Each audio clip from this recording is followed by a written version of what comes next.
하나님의 말씀은 디모데후서 1장 1절부터 8절까지 말씀입니다. 다 함께 천천히 또박또박 큰 목소리로 합독하여 읽도록 하겠습니다. 디모데후서 1장 1절에서 8절입니다. 시작. 하나님의 뜻으로 말미암아 그리스도 예수 안에 있는 생명의 약속대로 그리스도 예수의 사도된 바울은 사랑하는 아들 디모데에게 편지하노니 하나님 아버지와 그리스도 예수 우리 주께로부터 은혜와 긍휼과 평강이 내게 있을지어다. 나의 밤낮 간구하는 가운데 쉬지 않고 너를 생각하여 청결한 양심으로 조상적부터 섬겨오는 하나님께 감사하고 내 눈물을 생각하여 너 보기를 원함은 내 기쁨이 가득하게 하려 함이니 이는 내 속에 거짓이 없는 믿음을 생각함이라. 이 믿음은 먼저 내 외조모 로이스와 내 어머니 유니게 속에 있더니 내 속에도 있는 줄을 확신하노라. 그러므로 내가 나의 안수함으로 내 속에 있는 하나님의 은사를 다시 부릴 듯하게 하기 위하여 너로 생각하게 하노니 하나님이 우리에게 주신 것은 두려워하는 마음이 아니요 오직 능력과 사랑과 근신하는 마음이니 그러므로 네가 우리 주의 증거와 또는 주를 위하여 갇힌 자 된 나를 부끄러워 말고 오직 하나님의 능력을 쫓아 복음과 함께 고난을 받으라. 아멘. 오늘 디모데후서 1장 1절부터 오늘 본문은 8절까지 읽었지만은 1장 전체 말씀을 중심으로 복음과 함께 고난을 받으라. 복음과 함께 고난을 받으라 라는 제목으로 오늘 디모데후서 첫 번째 시간 하나님의 말씀을 나누도록 하겠습니다. 지난 시간까지 이제 디모데전서를 마무리하고 오늘부터 이제 디모데후서 말씀을 나눌 것입니다. 이제 하루에 한 장씩, 한 주에 한 장씩 나눌 텐데, 디모데 후서는 여러분 바울이 신약 성경 13권을 기록을 했습니다. 그 중에 바울이 가장 마지막, 자기 생애 마지막으로 쓴 편지가 디모데후서입니다. 이 편지는 어디서 썼냐면은 그 로마의 지하의 깊은 감옥에서 갇힌 상태에서 이 편지를 기록을 합니다. 그러면서 이제 바울이 스스로 직감을 합니다. 이제 내가 세상 떠날 날이 얼마 남지 않았구나라는 것을 바울이 스스로 직감을 합니다. 그래서 디모데후서 4장 6절에 보면은 관제와 같이 벌써 내가 부음이 되고 나의 떠날 기약이 가까웠도다. 이 말은 이제 나 죽을 날이 얼마 남지 않은 것 같다. 디모데야. 나 이제 곧 죽을 것 같다 라고 하면서 편지를 쓴 겁니다. 그러니까 자기가 이제 세상 떠날 것을 직감하고서 마지막 유언과 같이 기록한 편지가 디모데후서고 실제로 바울의 생애 마지막으로 쓴 편지가 디모데후서입니다. 그러니까 유언과도 같이 마지막 진실하게 당부한 내용이 디모데후서 편지 내용인 만큼 이제 오늘부터 이제 4주 동안 디모데후서 말씀을 나눌 때 이 말씀을 잘 듣고 마지막 세상 떠나기 전에 이 한 사도가 한 얘기가 어떤 내용인지 잘 들으시고 이 말씀대로 신앙생활에 승리하기를 주님의 이름으로 축복합니다. 이 디모데후서 전체의 내용을 읽어보면은 대충 어떤 이 어감이 있냐면은 이제 세상 떠나기 전에 믿음의 아들인 이 디모데에게 뭐라고 부탁을 하냐면은 한마디로 이렇게 부탁을 합니다. 너는 나처럼 살아달라라고 부탁을 합니다. 너는 나처럼 살아달라고 부탁을 합니다. 여러분은 어떻습니까? 여러분은 누군가에게 너 좀 나처럼 너 살고 나처럼 신앙생활 해다오 라고 할 만한 그런 삶을 살아가고 계십니까? 여러분의 자녀에게 마지막 세상 떠나기 전에 아무개야 너 나처럼 살아야 돼. 너 인생도 나처럼 살고 신앙생활로 나처럼 살아야 돼 라고 할 만큼 그런 진실한 삶을 살아가고 계십니까? 바울은 당당하게 이렇게 디모데에게 너는 나처럼 살아야 돼 라고 말할 수 있었던 이유는 무엇이냐면 왜냐하면 바울은 하나님 앞에서도 사람 앞에서도 참으로 부끄럽지 않게 정직하고 진실하게 살았기 때문이다 이 말입니다. 이와 같이 참으로 하나님 앞에 사람 앞에 부끄럽지 않은 삶을 살아가시기를 주님의 이름으로 축복합니다. 그리고 여러분도 마지막 세상 떠나기 전에 내 주변에 있는 사람에게 내 가족들에게 내 자녀들에게 너도 나처럼 살아달라고 부탁할 만큼 그런 인생을 살아야 되는 것입니다. 그래서 아까 참으로 나처럼 살아달라고 말할 수 있겠냐고 물어보니까 몇몇 사람들 고개를 절레절레 흔드는데 여러분 안에 참으로 부끄러운 모습이 있거든 오늘 다 회개해서 하나님 앞에서도 사람 앞에서도 부끄럽지 않은 인생을 살아가시기를 주님의 이름으로 축복합니다. 여러분, 창세기 1장에 하나님이 하나님의 형상의 모양대로 사람을 지으셨다고 기록하고 있습니다. 그러면서 그 인간들에게 하나님이 무슨 복을 주셨냐면 생육하고 번성하여 땅에 충만하라고 하나님이 인간에게 그 복을 주셨습니다. 왜 그럴까? 왜 그 복을 주셨을까요? 그 이유는 무엇이냐면 하나님의 마음의 소원은 하나님의 형상의 모양대로 지었다는 것은 우리 인간을 하나님 닮도록 지었다는 것입니다. 하나님의 뜻은 이 땅에 하나님을 닮은 인간들이 충만하게 넘쳐나기를 간절히 소망하는 마음으로 그렇게 생육하고 번성하라고 명령하신 것이다 이 말입니다. 그런데 안타깝게도 아담의 범죄 이후에 이 땅에는 죄인만 넘쳐나는 것이 이 땅의 현실인 겁니다. 그래서 우리가 전도해야 되는 이유는 무엇이냐면 이 땅에 예수 그리스도를 닮은 하나님의 자녀들을 하나님의 자녀들이 더욱더 많이 일어나야 되기 때문에 그래서 우리가 전도해야 되는 것이다 이 말입니다. 참 오늘 예배 드리시는 성도 여러분들, 여러분 먼저 나부터 예수 닮은 사람이 되시고 또 예수를 닮게 하는 삶을 살아가시기를 주님의 이름으로 축복합니다. 나부터 예수를 닮아야 되고 또 예수를 닮게 하는 삶을 살아가는 것이 이것이 마땅한 하나님의 뜻인 것입니다. 바울이야말로 예수님을 닮기 위해서 그렇게 인생을 몸부림치며 복음을 전했고 그리고 마지막 세상 떠나기 전에 믿음의 아들인 디모데에게 너도 나를 닮아서 예수님처럼 살아가라고 부탁을 한 것입니다. 이러한 삶을 살아가기를 주님의 이름으로 축복합니다. 자, 그러면서 이제 디모데후서 1장 오늘 살펴볼 텐데 1장 전체의 내용은 무슨 내용이냐면은 하나님 앞에 어떤 사람이 되어야 되는지에 대해서 1장에서 말씀하고 있습니다. 참으로 우리가 하나님 앞에서 어떤 사람이 되어야 되는지 1장에서 말씀하고 있는데 크게 두 가지입니다. 첫 번째는 무엇이냐면은 거짓이 없는 믿음을 가지라는 것입니다. 두 번째는 무엇이냐면은 하나님 앞에 어떤 삶을 살아가야 되느냐, 복음 앞에서 고난을 받으라는 것입니다. 참으로 하나님 앞에 거짓이 없는 믿음을 가지시기를 주님의 이름으로 축복합니다. 그리고 복음과 함께 고난을 받으시기를 주님의 이름으로 축복합니다. 오늘 이 두 가지 내용을 오늘 간단하게 살펴볼 테니까 오늘 귀를 기울여서 잘 들으시기를 바라겠습니다. 1절 2절은 이제 바울이 편지를 쓸 때마다 하는 인사말이고 쭉 내려가서 5절에 보면은 제가 읽어드리겠습니다. 거짓이 없는 믿음을 가져야 되는데 5절입니다. 이는 내 속에 거짓이 없는 믿음을 생각함이라. 이 믿음은 먼저 내 외조모 로이스와 내 어머니 유니게 속에 있더니 내 속에도 있는 줄을 확신하노라. 여러분, 디모데라는 사람 안에 참으로 거짓이 없는 믿음이 디모데 안에 있었던 것입니다. 여러분, 여기서 말하는 거짓은 위선을 말하는 겁니다. 이 거짓이라는 말의 뜻이 무슨 뜻이냐면은 이 배우들이, 이 고대 시대에는 배우들이 이런 무대에서 연기를 할 때 가면을 쓰고 무대에서 연기를 하는데 이 모습에서 유래된 것이 거짓이란 뜻인 겁니다. 그러니까 거짓이란 말은 가면을 쓴 것을 의미하는 것입니다. 여러분, 참으로 이 신앙생활 할 때 여러분 우리가 쓰고 있는 가면을 벗어 던져야 되는 것입니다. 참으로 하나님 앞에 사람 앞에 정직하고 진실한 삶을 살아가야 되는 것입니다. 예전에 제가 대학부에 있을 때 아이들이 이제 자기들이 만들어서 공연했던 연극이 밧줄이라는 연극이 있습니다. 무슨 내용이냐면은 이 교도소 안에 이 사형수들의 이야기를 다룬 성극이 밧줄이라는 연극입니다. 이 연극을 보면은 그 중에 어떤 배역을 맡은 대학생이 있었는데 평상시에 만나면은 성격도 굉장히 순둥순둥하고 내성적이고 굉장히 착한 아이거든요. 그런데 그 배역을 맡아서 대본을 외우고 연습을 하고 이제 죄수복장을 입고 딱 연기를 시작하는데 여러분 깜짝 놀랐습니다. 진짜 흉악한 사형수처럼 연기를 하는데 이렇게 이 배역을 딱 맡아서 몰입을 하면은 참으로 착해 보이는 애가 이렇게 진짜 사형수처럼 연기를 할 수 있구나라는 것을 제가 봤거든요. 이와 똑같습니다, 여러분. 우리 신앙생활 할 때 여러분 가면을 쓰면 안 되는 것입니다. 거짓이 없는 믿음이라는 것은 무슨 믿음이냐면은 어디서나 동일한 모습을 가져야 된다는 것입니다. 여러분, 그런데 우리 교회에서는 믿음 좋은 사람처럼 보이는 가면을 쓰고 여기 앉아 있고 또 세상에 나가서는 전혀 다른 가면을 쓰고 집에서 쓰는 가면 따로, 직장에서 쓰는 가면 따로, 그리고 교회에서 쓰는 가면 따로 써가지고 교회 와서는 믿음 좋은 사람처럼 가면을 쓰고 앉아있고 집에서는 참으로 하나님이 없는 자처럼 살아가는 그런 가면을 쓰고 있고, 세상에서는 세상 사람처럼 불신자람처럼 똑같이 살아가는 그런 가면을 쓰고, 여러분 배우들도 맡은 배역에 따라서 여러분 참으로 연기가 다 달라지는 것처럼 우리도 똑같습니다. 여러분 가면을 쓰고 다른 모습을 가져서는 안 되는 것입니다.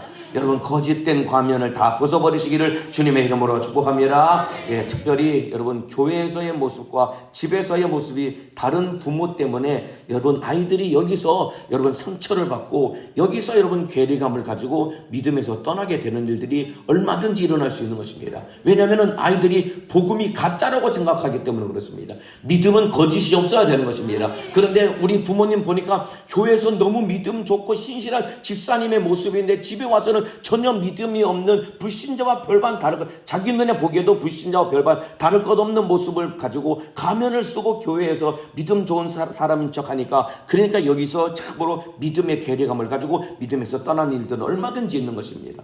그러니까 부모님은 믿음이 참 좋은데 자녀들이 신앙생활 안 하는 이유는 왜 그러냐면은 나도 모르게 가면을 쓰고 있기 때문에 그런 것이다 이 말입니다. 오늘 여러분 거짓 없는 믿음을 갖기를 주님의 이름으로 축복합니다. 참으로 이 거짓의 가면을 다 벗어버리시기를 주님의 이름으로 축복합니다. 여러분 이 거짓이 없는 믿음은 여러분 대를 이어서 이 믿음은 전수되게 되어 있는 것입니다. 자, 오늘 5절을 다시 읽어드리겠습니다. 이는 내 속에 거짓이 없는 믿음을 생각함이라. 이 믿음은 먼저 내 외조모 로이스와 내 어머니 유니게 속에 있더니 내 속에도 있는 줄을 확신하노라. 여러분 거짓이 없는 믿음이 가장 먼저 누구 안에 있었느냐? 디모데의 외할머니 이 로이스라는 여인의 마음속에 거짓이 없는 믿음이 있었습니다.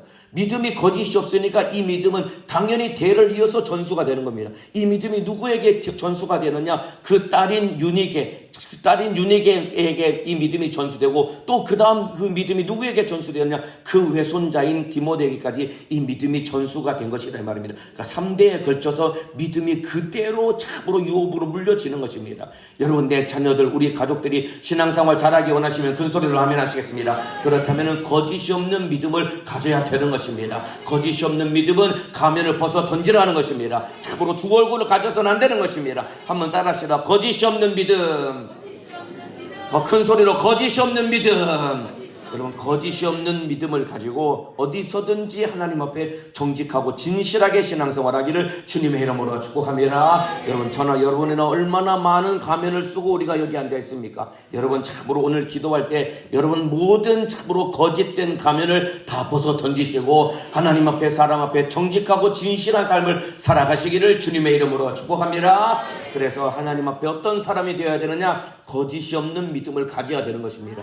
어디서든 진실해야 됩니다. 그래야 내 믿음이 내 자녀에게로 내 후손에게로 이 믿음이 유업으로 물려지며 참으로 믿음의 가문으로 세워질 수 있는 것입니다. 거짓이 없는 믿음으로 신앙생활에 승리하기를 주님의 이름으로 축복합니다. 자, 두 번째는 이 하나님 앞에 어떤 사람이 되어야 되느냐? 첫 번째는 거짓이 없는 믿음을 가져야 되는 것이고, 두 번째는 복음과 함께 고난을 받아야 되는 것입니다. 자, 7절 8절 제가 읽어드리겠습니다.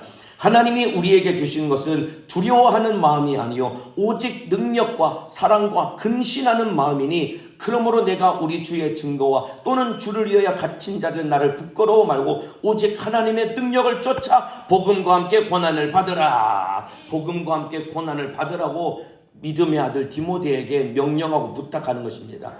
여러분 사도행전 23장에 보면은 바울이 예루살렘에서 큰 환난과 핍박 가운데서도 복음을 전합니다. 이때 바울의 마음속에 얼마나 두려웠겠습니까? 이제 자칫하면 잡혀 죽을 수밖에 없는 상황이에요. 왜냐하면 예수님이 거기서 죽으셨거든요.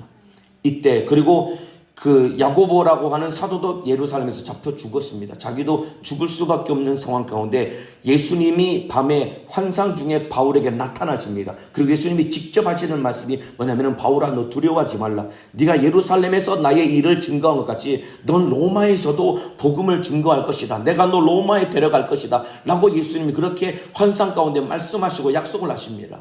그리고 이 약속의 말씀 그대로 순종함으로 바울이 예루살렘 로마에 가서 참으로 복음을 전하게 되는데, 그런데 여러분 안타깝게도 예수님이 내가 너 로마로 보낼게 명령하셨고 약속하셨고 순종하며 가는 길인데, 여러분 그 길에 고난이 끝이 없었습니다. 여러분들 바울이 어떤 모습으로 로마에 갔느냐? 너 로마에서도 복음을 증거할 것이라고 했는데 로마에 어떤 모습으로 갔느냐? 죄수의 신분으로 로마에 끌려가게 된 겁니다. 그래서 이 주후 60년에서 62년경에 바울이 로마에서 1차로 로마 감옥에 투옥이 되게 됩니다. 이때는 그래도 이 가택연금인 상태이기 때문에 사람들을 불러서 만날 수 있었고, 이때 기록한 성경이 옥중서신이라고 하는 에베소서, 빌립보서, 골로새서, 빌레모서 네 번의 성경을 기록해서 편지를 보내는 겁니다. 그래서 잠깐 풀려났는데 안타깝게도 AD 64년에 로마의 대화재가 일어나면서 네로 황제에 의해서 기독교인들이 엄청나게 핍박을 당하면서 결국은 그 핍박이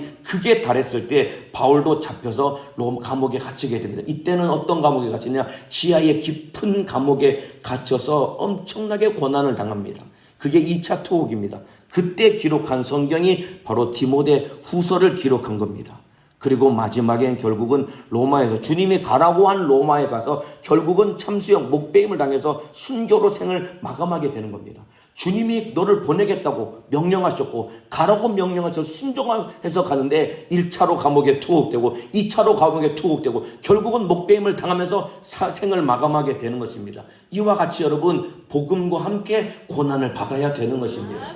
주님이 가라고 한 그 길에 여러분 끊임없이 고난은 찾아오게 되는 것입니다. 이거 이해가 되시면 아멘 하시겠습니다. 끊임없이 고난은 찾아오게 되는 것이고 신앙생활은 자체가 고난과 함께 가는 것입니다. 그러니까 복음과 함께 고난을 받으라는 것입니다. 오늘 예배드리시는 성도 여러분들, 혹시 여러분의 인생 가운데 이 문제만 해결되면은 내가 충성도 하고 직분도 감당할 수 있을 텐데, 혹시 여러분 몸 아파서 병들어서, 내가 몸 아프고 병들어서 나는 기도도 못하고, 나는 몸 아프고 병들어서 난 전도도 못하고, 지금 참으로 우리 남편도 저렇게 지금 병상에 누워있고, 우리 집에 누구도 이렇게 아프고, 지금 집에 빚도 이렇게 많고, 이런 수많은 문제들이 있는데 이거 다 해결되면은 내가 충성도 하고 직분도 감당할 수 있을 텐데, 혹시 이런 마음을 가지고 계시다면은 참으로 그럴 때일수록 마음을 굳게 먹고 일어서야 되는 것입니다. 여러분, 그럼에도 불구하고 여러분 참으로 나에게 맡겨주신 직분과 사명을 감당할 수 있어야 되는 것입니다. 여러분, 신앙생활은 고난과 함께 가는 것입니다. 따라합시다. 신앙생활은 고난과 함께 가는 것이다. 예, 더 큰 소리로 신앙생활은 고난과 함께 가는 것이다. 예, 바울도 로마에 가자마자 감옥에 갇힌 상태에 있었지만 이 감옥에서 풀려나면은 내가 전도해야지 그러지 않았습니다. 가택연금이었기 때문에 사람들을 불러다가 복음을 전했고, 편지를 써서 참으로 복음을 전했고, 그 다음에 2차로 투옥된 상황에서도 또 마지막 디모데에게 이 편지를 써서까지 참으로 복음을 전하면서 하나님의 일을 이룬 것이다 이 말입니다. 이와 똑같이 참으로 신앙생활은 고난과 함께 가는 것입니다. 복음과 함께 고난을 받는 자가 되시기를 주님의 이름으로 축복합니다. 참으로 지금 힘들고 어려울지라도 그때가 주의 일을 할 때인 것입니다. 그래서 한번 따라합시다. 복음과 함께 고난을 받으라. 복음과 함께 고난을 받으라. 신앙생활은 고난과 함께 가는 것입니다. 주님과 함께 고난을 받고 주와 함께 하나님의 뜻을 이루시기를 주님의 이름으로 축복합니다. 자, 그러면서 7절에 보면은 이 복음과 함께 고난을 받기 위해서는 어떻게 해야 되는지 7절에 기록되어 있습니다. 7절 제가 읽어드리겠습니다. 하나님이 우리에게 주신 것은 두려워하는 마음이 아니요. 여러분, 여기서 말하는 하나님은 우리에게 두려워하는 마음을 주시는 분이 아닌 것입니다. 여러분, 두려워하는 마음이 있거든 예수님의 이름의 권세로 몰아내시기를 주님의 이름으로 축복합니다. 여기서 말하는 두려워하는 마음이 어떤 마음이냐? 여러분, 의기소침해서 의욕을 상실하고 비겁하게 물러서는 태도가 이게 두려워하는 마음인 것입니다. 이 마음은 여러분, 두려워하는 마음은 마귀가 주는 것입니다. 여러분 속에 두려움이 있거든 이게 마귀가 주는 악한 생각임을 알고 이 악한 생각을 몰아내시기를 주님의 이름으로 축복합니다. 하나님은 절대로 우리에게 두려운 마음을 주시는 분이 아니다 이 말입니다. 자, 여러분, 바울과 디모데가 처한 현실이 어떤 현실이냐? 조금만 전에도 말씀을 드린 것처럼 AD 64년경에 로마의 대화재가 일어납니다. 그때부터 네로 황제에 의해서 기독교인들이 잡혀가서 엄청나게 핍박을 당합니다. 이 핍박이 극에 달했을 때 결국 바울도 순교하게 됩니다. 이때 여러분 얼마나 두려운 마음이 가득했겠습니까? 그러니까 바울이 그 참으로 디모데에게 너 두려워하지 말라. 하나님은 너에게 두려운 마음을 주시는 분이 아니다. 두려운 마음은 마귀가 주는 것이다. 두려워하는 마음은 떨쳐내라고 명령하고 있는 것입니다. 여러분, 참으로 두려운 마음이 들어오게 되면은 의기소침하고 의욕을 상실하고 비겁하게 물러설 수밖에 없게 되는 것입니다. 제가 어떤 선생님한테 들었는데 1년 내내 전도를 했답니다. 정말로 이 성실하게 진실하게 전도를 했거든요. 그런데 열매가 없다고 참으로 낙심된 마음이 자꾸만 들어온다는 거예요. 그렇잖아요. 1년 내내 토요일 날마다 나가서 기도관에서 노방 전도를 하고 부지런히 전도 프로그램을 진행했는데 전도했는데 열매가 없는 겁니다. 그러니까 낙심이 되는 거예요. 이게 여러분 두려운 마음인 것입니다.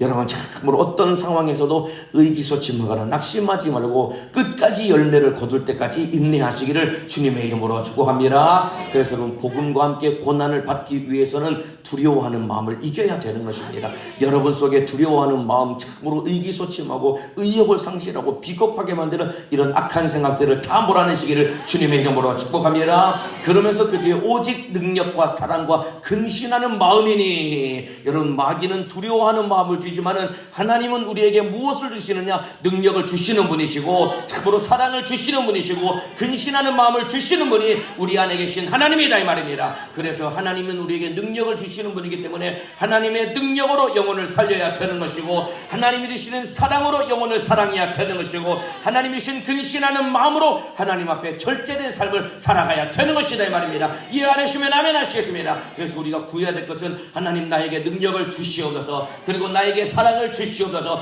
근신하는 마음을 주시옵소서, 이것 구해야 된다 이 말입니다. 여러분 사역이 안 되고 열매가 없습니까? 안 되네, 힘드네, 그만해야 되겠다, 나는 못하는 사람이다, 이제 접어야 되겠다, 이런 마음, 두려운, 마귀가 주는 두려운 마음을 가질 것이 아니라 안 될수록 주님 앞에 능력을 구해야 되는 것이고, 안 될수록 사랑을 구해야 되는 것이고, 안 될수록 근신하는 마음을 구함으로 말미암아 참으로 예수께 붙어서 열매 맺는 삶을 살아가시기를 주님의 이름으로 축복합니다. 그래서 오늘 이 새벽에 여러분 기도하실 때 여러분 안에 마귀가 준 두려움은 오늘 기도로 다 몰아내시고 하나님께 능력을 구하고 사랑을 구하고 근신하는 마음을 구해서 복음과 함께 고난을 받는 자가 되기를 주님의 이름으로 축복합니다. 자, 그러면서 이제 9절 10절에 왜 복음과 함께 고난을 받아야 되는지 그 이유가 참으로 9절 10절에 나옵니다. 왜 복음과 함께 고난을 받아야 되느냐? 복음 안에는 그만큼 우리가 기꺼이 고난이라는 대가를 지불할 만큼 복음 안에는 여러분 가치가 있기 때문에 그런 것입니다. 자, 그 내용이 9절에 10절에 나옵니다. 하나님이 우리를 구원하사 거룩하신 부르심으로 부르심은 우리의 행위대로 하심이 아니요 오직 자기 뜻과 영원한 때 전부터 그리스도 예수 안에서 우리에게 주신 은혜대로 하심이니라. 여러분 이 말이 무슨 말이냐? 우리는 자격 없는 죄인이다 이 말입니다. 그런데 하나님의 은혜 안에서 예수님 때문에 우리가 구원을 받았다는 것입니다. 우리는 자격 없는 죄인이지만은 하나님의 뜻을 정하시고 예수 그리스도로 말미암아 우리를 참으로 구원을 주셨는데 이 모든 것이 은혜라는 것이다 이 말입니다. 그렇다면 예수님이 어떤 일을 하셨느냐, 예수님 때문에 구원받은 우리, 예수님이 우리를 위해서 어떤 일을 행하셨느냐, 그 내용이 10절에 나옵니다. 이제는 우리 구주 예수의 나타나심으로 말미암아 나타났으니 저는 사망을 피하시고 복음으로써 생명과 썩지 아니할 것을 드러내신지라. 예수님이 어떤 일을 행하셨느냐? 여러분 십자가 달려 피 흘려 죽으심으로 말미암아 여러분 사망을 죽여버린 겁니다. 그리고 우리에게 영원한 생명과 썩지 않을 영광을 우리에게 허락하여 주신 것이다 이 말입니다. 십자가 달려 피 흘려 죽으심으로 여러분 사망은 누구도 못해보는 것이 사망인 것입니다. 누구도 죽일 수 없는 것이 사망이다 이 말입니다. 그런데 예수님이 십자가 달려 피 흘려 죽으심으로 말미암아 사망을 죽여버리시고 영원한 생명과 썩지 않을 영광을 우리에게 주신 것이다 이 말입니다. 이것이 복음인 것입니다. 이해가 되시면 아멘 하시겠습니다. 이제 짊어지고 예수님이 십자가 달려 피 흘려 죽으셔서 여러분 참으로 누구도 해볼 수 없는 사망을 멸하시고 사망을 죽여버리시고 우리에게 영원한 생명과 썩지 아니할 영광을 우리에게 주셨다는 것이란 말입니다. 복음이 이만큼 가치가 있기 때문에 이 복음 누구든지 듣고 믿기만 하면은 그 사람을 지배하고 있는 사망을 죽여버리고 그리고 참으로 영원한 생명과 썩지 않을 영광을 줄 수 있는 것이 복음이기 때문에 이게 그만큼 가치가 있기 때문에 바울은 기꺼이 복음과 함께 고난을 받으며 이 복음을 전했다고 기록하고 있는 것입니다. 여러분 복음은 가치가 있는 것입니다.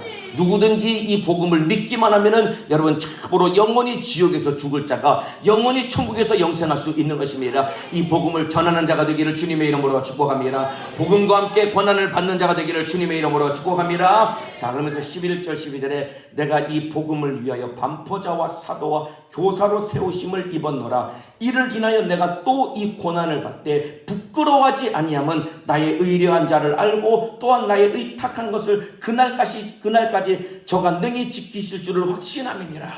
여러분, 바울이 담대하게 복음과 함께 고난을 받을 수 있었던 이유는 무엇이냐면 나의 의뢰한 자를 내가 안다고 했습니다. 그리고 나의 의탁한 것을 그날까지 저가 능히 지키실 줄을 확신한다고 했습니다. 여기서 나의 의뢰한 자가 누굴까요? 바로 주 예수 그리스도를 말하는 것입니다. 바울은 누구를 의지했느냐? 예수를 의지했다는 것입니다. 나의 의탁한 것이 무엇일까요? 자기 영혼을 예수님께 맡겼다는 것입니다. 그러니까 가장 소중한 것을 가장 믿을 만한 분께 맡겼기 때문에, 그분이 누구시냐? 바로 내 영혼을 예수님께 맡겼기 때문에 참으로 복음과 함께 능히 고난을 당할 수 있었던 것이고, 그럼에도 불구하고 담대할 수 있었던 이유는 가장 소중한 내 영혼을, 가장 믿을 만한 예수님이 내 영혼을 이미 맡아주셨기 때문에 자기는 고난을 당하고 죽을지라도 천국에서 영생할 것을 확신했기 때문에 능히 주를 위해 살았다는 것이란 말입니다. 여러분은 가장 소중한 것을 누구에게 맡기겠습니까? 여러분의 가장 소중한 것은 무엇입니까? 여러분이 가장 믿을 만한 분은 누구십니까? 내 가장 소중한 것은 내 영혼이다 이 말입니다. 가장 믿을 분은 예수님밖에 없는 것입니다. 가장 소중한 내 영혼, 참으로 가장 믿을 만한 분이신 예수님께 맡김으로 말미암아 여러분, 그러면 든든하지 않겠습니까? 여러분, 흔히 스위스 은행이 돈 맡기기 좋은 곳이라면서요. 예, 거기는 누구도 거기 넣은 돈은 누구도 빼낼 수도 없고 거기에 얼마 있는지 아무도 모른답니다. 확실하게 신용을 보장하기 때문에 스위스 은행에다 돈을 두둑히 맡겨놓으면 얼마나 인생이 든든하겠습니까? 스위스 은행에다가 막 평생 쓰고도 남을 돈을 맡겨놓으면 얼마나 든든하겠습니까? 그거와는 비교할 수 없이 돈보다 훨씬 가치 있는 내 영혼, 가장 믿을 만한 예수님께 맡겨둘 때 이 땅에서 어떤 것에도 두려움 없이 담대하게 주와 복음을 위해 살아갈 수 있는 것입니다. 내 영혼 예수님이 이미 책임져 주시고 예수님이 내 영혼을 맡아주시고 계신 분이다 이 말입니다. 담대하게 신앙생활하기를 주님의 이름으로 축복합니다. 자, 그러면서 마지막 13절 14절에 너는 그리스도 예수 안에 있는 믿음과 사랑으로서 내게 들은 바 바른 말을 본받아 지키고 우리 안에 거하시는 성령으로 말미암아 내게 부탁한 아름다운 것을 지키라라고 말하고 있습니다. 여기서 아름다운 것이라고 했습니다. 뭐가 아름다운 것일까요? 여러분, 복음을 받아들이는 자에게 구원을 주시는 하나님의 복음은 받아들이는 자에게 구원을 주시는 하나님의 능력이기 때문에 가장 아름다운 것은 여러분 복음인 것입니다. 가장 아름다운 것은 복음을 받아들이고 영혼이 살아나는 것이다 이 말입니다. 이거 인정하시면 아멘 하시겠습니다. 여러분, 참으로 세상에 아무리 아름다운 풍경, 아무리 아름답고 보기 좋은 여러분 참으로 명품 가방이니 아름다고 예쁜 옷이니 그런 게 아름다운 것이 아닙니다. 가장 아름다운 것은 여러분 참으로 복음은 받아들이는 자에게 구원 주시는 하나님의 능력이기 때문에 복음이 가장 아름다운 것이요, 복음을 받아들이고 영혼이 살아나는 것이 가장 아름다운 것입니다. 그렇기 때문에 복음을 전하고 복음과 함께 고난을 받는 자가 되기를 주님의 이름으로 축복합니다. 오늘 마지막 제목 한번 따라하시고 오늘 찬양 부르고 기도하도록 하겠습니다. 오늘 제목을 한번 정말로 각오하고 결단하는 것은 복음과 함께 고난을 받아야 되는 것입니다. 신앙생활은 고난과 함께 가는 것입니다. 오른손 주먹을 불 끈지고 한번 큰 소리로 내 평생 이렇게 살아가리라라는 각오와 결단하는 거죠. 한번 큰 목소리로 따라합시다. 복음과 함께 고난을 받으라. 목소리가 너무 작습니다. 복음과 함께 고난을 받으라. 복음과 함께 고난을 받으시기를 주님의 이름으로 축복합니다. 이 시간에 찬양하겠습니다. 우리 찬양하실 텐데요. 우리 찬양하고 기도할 텐데 우리 십자가의 전날자라는 찬양하시죠. 이 찬양 우리 한번 진실하게 우리 부르고 기도할 텐데요. 찬양의 가사를 생각하면 살아도 주를 위해, 죽어도 주를 위해 나는 주님의 것입니다. 복음과 함께 고난을 받겠습니다. 이런 마음으로 오늘 진실하게 오늘 찬양하고 오늘 기도하도록 하겠습니다. 함께 믿음의 고백으로 찬양합니다. 난 지극히 작은 자, 난 지극히 작은 자, 죄인 중에 괴수, 무익한 날 부르셔서 간절한 기대와 소망 부끄러워 부끄럽지 않게 십자가 전개하셨네.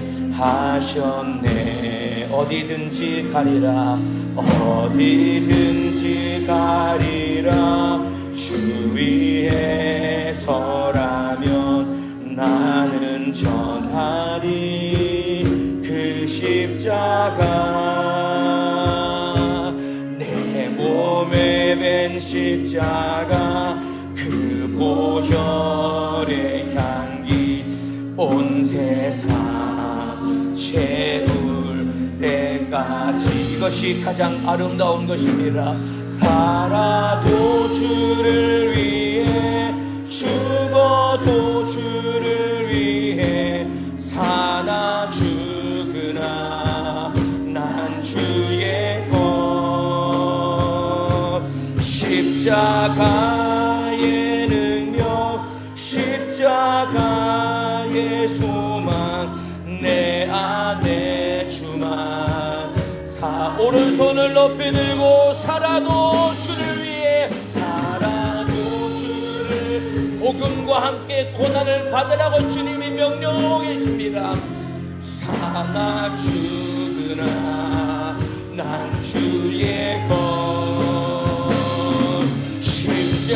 십자가의 능력 십자가의 소망 내 안에 주만 사실 마지막으로 살아도 주를 위해 살아도 주를 위해 죽어도 주를 위해 사나 죽으나 난 주의 것 십자가의 능력 십자가의 소망 내 안에 주만 사시는 것 난 지극히 작은 자 난 지극히 작은 자 죄인 주의 예수 무익한 날 부르셔서 덜한 기대와 소망 부끄럽지 않게 십자가 전개하셨네.